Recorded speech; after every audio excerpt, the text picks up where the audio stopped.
Obviously, it's a lesson learned there when you have such a emotional victory, kind of with the Grand Valley, with everything that happened in that one, and turn around. And we did fight against Davenport and came up short. And then obviously Northern is always going to be emotional. So to turn around and refocus on a day and a half is, I mean, it's hard. And the nice thing is we were at home. We shot the ball better from three. Obviously 12 of 24 is a very good percentage. We still got to figure out whatever's going on with free throws because we have good free throw shooters. I don't understand it, and I know it's a mental thing, and it's something they got to get in the gym with on their own and figure out. Obviously, the early free throws, you can kind of toss those away. Those are just sort of early game things. But in those late game moments, those can really matter, can't they? They matter all the time. I mean, we sat there and we had missed 5 or 6 in the first half. 2 of them were front ends. I mean, you're leaving 6, 7, 8 points. I mean, it just feels different. We gave up too many points with them getting 40, but 46-40 still feels better than being down 38-40 when we're that good at free throw shooters. And obviously that also, when you miss a couple early, that's when the compounding mentally starts, when you start thinking about them when you go up there later in the game. When you made them all, then usually it's a better situation. But they'll get that figured out. That's something guys got to get in the gym and work at. How nice is it to see Pete consistently drive the basket the way he was today, drawing fouls, getting all that attention so that, you guys kept getting opportunities? 100%. And honestly, back Thursday and then tonight, Pete was really good. I'm really happy for him. I mean, I get on Pete a lot as a fifth-year senior, and just thinking about how good he should be, and when he's not living up to his potential, I'm hard on him, and I think he gets sick of me getting on him. But I'm really happy with how he played Saturday and Thursday, and obviously the more weapons you have. I mean, teams still worry about Dawson. I mean, Ty is proving to be a deadly person on any scout. Marcus is always going to get that attention. The more guys you throw out there that they're really worried about scoring, the harder you become the guard.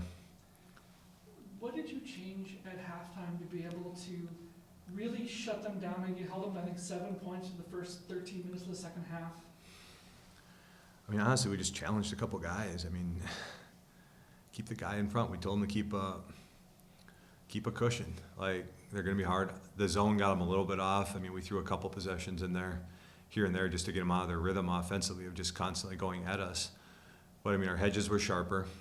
They weren't able to split us, was a big thing, and that's a lot of credit to Pete and Dawson. They tightened up the hedges on the ball screens. And secondly, I just think Matt and Gabe and Nate, 3 in particular, were just much better at being smarter. They made sure those rim attacks in the first half turned into 12 to 15 foot fadeaways, and that's what we wanted in the scout, and they executed it in the second half, and we were a lot better. And I really felt like we got to all the loose balls, which was huge on the glass.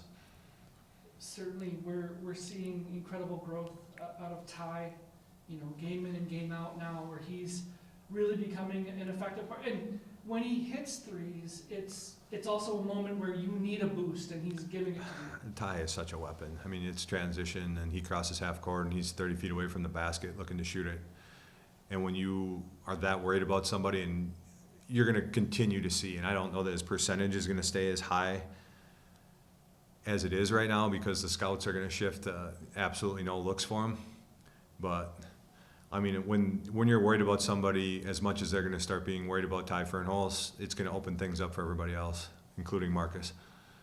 And how much fun is it to see Nate hit a couple and just? I love it when guys like Nate and Josh and Gabe gets his dunks, guys that care nothing about getting, whether they get to shoot the ball, they're going to go out there and play as hard as they can defensively.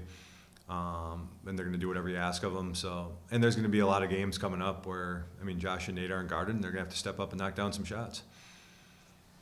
This is probably a better question for Tuesday, but looking at this group and everything they've battled through the last 2 years, how exciting is it to see them finding success this year the way they are right now? I mean, the best part about it is you just see the locker room and how tight the guys are. I mean, they got each other's backs. They all generally want the team to do well. There's good teams have a good locker room, and you can feel a good locker room, and that doesn't mean we're going to be a great team yet. We're going to be a tough team night in, night out. There's a lot of good teams in this league and a lot of big games coming up. But we feel like we're going to compete every night.